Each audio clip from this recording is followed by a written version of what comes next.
Pues seguimos aquí en Los Pedroches hoy por hoy. Le hemos venido hablando en los últimos días de las quintas jornadas cívico-estivales que se están organizando en la localidad de Hinojosa del Duque y que lleva a cabo la asociación cívica. Hoy precisamente tendrá lugar la segunda de esas ponencias.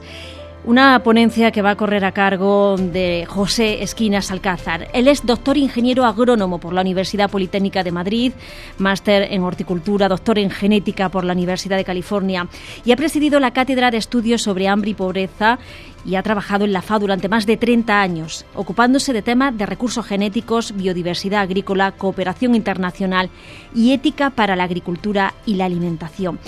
Y hoy lo tenemos con nosotros, eso sí, al otro lado del teléfono, pero esta tarde estará presente en esas jornadas, como decíamos.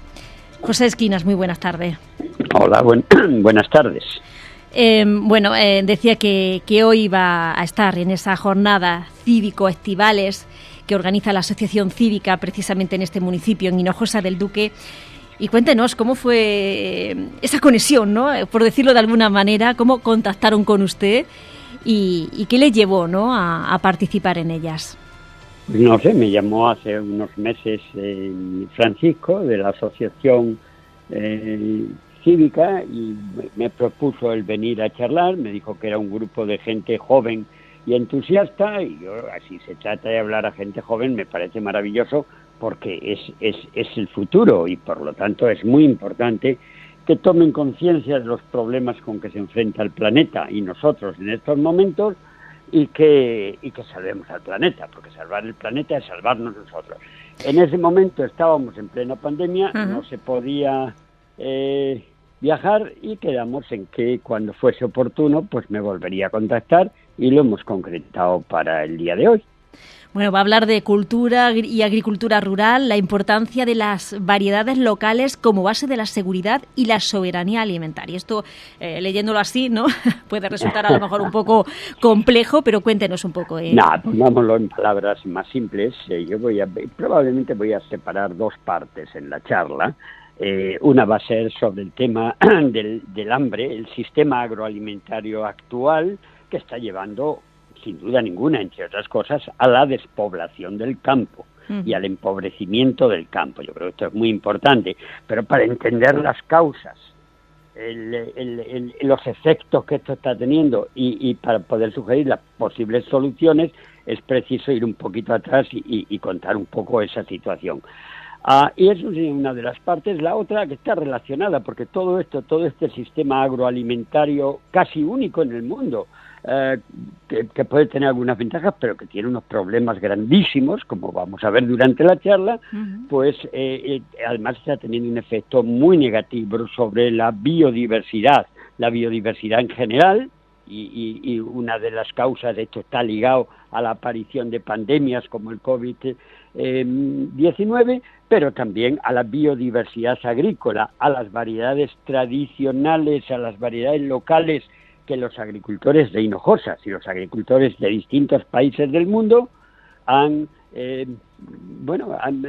desarrollado a lo largo de 10.000 años de agricultura, adaptadas a las condiciones locales y con una gran diversidad dentro de cada variedad y entre las variedades, que les permite adaptarse a los cambios medioambientales, incluidos los cambios climáticos. Bien, eso también, de alguna manera, como consecuencia de un sistema agroalimentario muy regulado, en el que se exige por ley que las variedades sean uniformes y estables, y por lo tanto se está prohibiendo la diversidad dentro de las variedades, y por tanto si tú quitas a una variedad tradicional, a una variedad local, lo que hace que algunas de esas plantas locales dentro de la misma variedad, al haber una gran diversidad interna, pues una planta es más resistente al frío, otra más resistente al calor, otra más resistente a la sequía, otra a la humedad, otra a la enfermedad A, otra a la enfermedad B. Esto hace que todos los años pues siempre hay plantas que producen muy bien, otras no producen tanto, pero lo que hay sobre todo es un proceso de adaptación. La selección natural y la propia selección del agricultor va seleccionando esas plantas que son más resistentes al frío o al calor, y de esa manera va evolucionando con nosotros esa coadaptación de esas variedades locales, que a su vez también está muy relacionado con las recetas de cocina. Uh-huh. Cuando decimos las recetas de nuestras abuelas, nuestras abuelas, que son maravillosas, estaban hechas para esas variedades locales, con esos sabores locales, que además son parte de la identidad de los pueblos. Cuando tú tratas de aplicar esa misma receta a unos tomates que no saben a nada, o a unos pimientos que vienen de la Conchinchina, o bueno, de Argentina, pues realmente ya no es lo mismo. Entonces, de todas estas cosas vamos a hablar también en una de las partes, que va a ser el por qué esa biodiversidad se está perdiendo, por qué esas leyes que realmente impiden que pueda mantenerse la diversidad local, a quiénes interesan, ¿sí? Uh-huh. y cuáles son las consecuencias que se obtienen y cuáles son también, en este caso, las posibles soluciones. Hablaremos de acuerdos internacionales, como el Tratado Internacional de Recursos Fitogenéticos, el Convenio de Diversidad Biológica, uh-huh, que a través de los países han desarrollado Naciones Unidas para frenar esta locura colectiva de la pérdida de la diversidad, repito, la general, la amplia, la silvestre. Estamos perdiendo cientos de especies cada día, y también la biodiversidad agrícola, que quizás es menos conocida, es menos sexy que el oso panda, pero es más importante porque es la que nos da de comer, y cuáles son los problemas que esto implica, etcétera. Y como esos acuerdos, pues sí se aplican sí. A nivel local, a nivel nacional, están aprobados por el Parlamento, deben aplicarse, pero no se está haciendo, y cómo eso puede aminorar el problema. José, son muchos los desafíos, ¿no?, a los que va a tener que hacer frente el mundo rural, sin duda, ¿no?, por lo que nos cuenta. Son muchos, pero tienen un origen común, que es, podemos hablar de crisis económica, de crisis financiera, de crisis ecológica, de crisis alimentaria, podemos hablar de lo que quieras, pero hay una única crisis en el mundo, que es una crisis moral, una crisis de falta de ética al aplicar las tecnologías o al desarrollarnos, y por tanto el origen es común. Uh-huh. Esto también es el mismo origen, porque todo esto está llevando a un abuso absoluto del medio ambiente, una ruptura de los equilibrios biológicos que a lo largo de 3.000 años de vida sobre este planeta Tierra se han ido desarrollando por la propia naturaleza. Cuando nosotros los rompemos, aumenta el contenido de CO2, vienen los problemas del cambio climático, vienen los problemas de la aparición de nuevas pandemias, vienen los problemas de la crisis del campo, etcétera. Mantener los equilibrios ecológicos es absolutamente clave, y el sentido de la ética es fundamental. ¿Usted confía que haya ese cambio de paradigma, ¿no?, en el que nos encontramos, ¿no?, volver de nuevo a lo ecológico, ¿no?, a lo local, incluso también a ese consumo de cercanía, ¿no? No es volver de nuevo, es volver, vamos a ver, para mí, yo no renuncio, ni mucho menos, a la ciencia y la tecnología. Yo soy científico y he trabajado en mejora genética de plantas muchos años. Sí. Lo que yo creo que es fundamental es que haya una sinergia entre los conocimientos tradicionales de los agricultores locales, uh-huh, y esas tecnologías que nos van a permitir, por ejemplo, no vamos a renunciar a los tractores, no vamos a renunciar a todo aquello que facilite las labores, pero cojamos de los anteriores, de nuestros antepasados, todo aquello que les ha permitido vivir miles de años, 1 millón de años, el ser humano, en armonía con la naturaleza. Eso no podemos cambiarlo. Nosotros, la naturaleza no nos pertenece, eso es una prepotencia extraordinaria. Nosotros somos partes de la naturaleza. Destruir la naturaleza o destruir los recursos naturales que nos proporciona la naturaleza para producir alimentos, entre otras cosas, pues es un robo a nuestros hijos y a nuestros nietos. Hay un proverbio africano maravilloso que dice que esos recursos naturales del planeta, tierra, agua, aire, diversidad biológica, energía, no nos pertenecen, los tenemos en préstamo de nuestros hijos. Recuerdo en una entrevista, porque hemos hablado, ¿no?, en una ocasión aquí en este programa, Los Pedroches Hoy por Hoy, usted decía que la principal causa del hambre no era la falta de alimentos, sino el acceso a los mismos, ¿no? Yo creo que también se va a tratar, ¿no?, hoy, ¿no? Sí, absolutamente, quizás incluso empiece por ese tema, porque es el que más llama la atención, cuando tú pones la radio, la televisión y te dices, no, es que hay que producir, la Monsanto y compañía, es que hay que producir mucho más, porque la gente se muere de hambre. Te están mintiendo. Según los datos de la FAO, hoy producimos el 60% más de los alimentos que toda la humanidad entera necesita para comer, para nutrirse. Y sin embargo, es verdad que mueren de hambre. Pues mira, están muriendo de hambre unas 40.000 personas al día. Al día. Cuando haces la cuenta y dices, ¿la gran pandemia es el COVID-19? No. La gran pandemia es el hambre, porque de COVID-19 mueren 5 veces menos. Fíjate. Sin embargo, le damos mucha más importancia. Claro, la tiene, la importancia. Pero es que además el COVID-19 es contagioso. El hambre no es contagiosa. Y como el COVID-19, los muertos son los nuestros. Con el hambre, los muertos son los de otros. Este es el gran problema. Pero claro, hablamos de que nos afecta el hambre.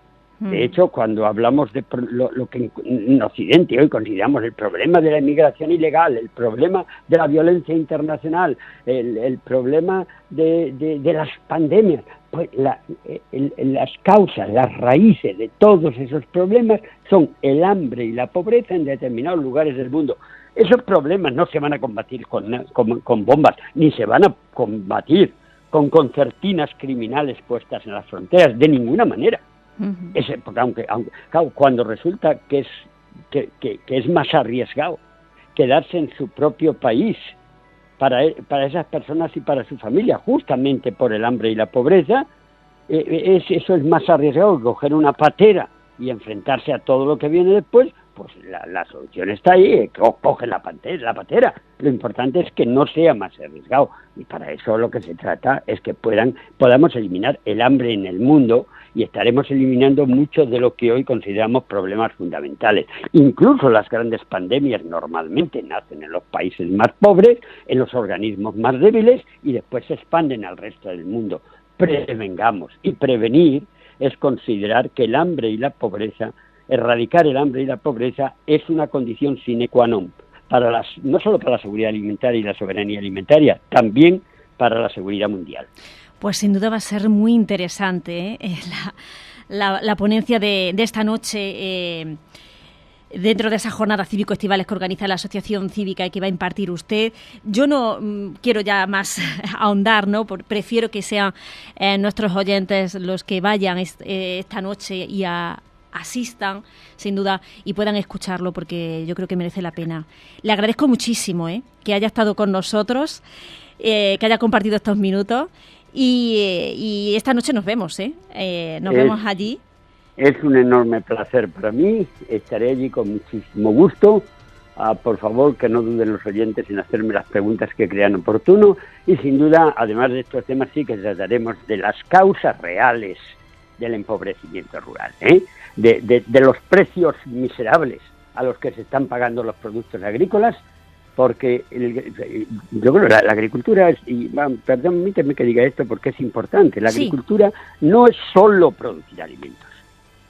La agroindustria sí es producir alimentos y producirlos baratos. La agricultura es mucho más.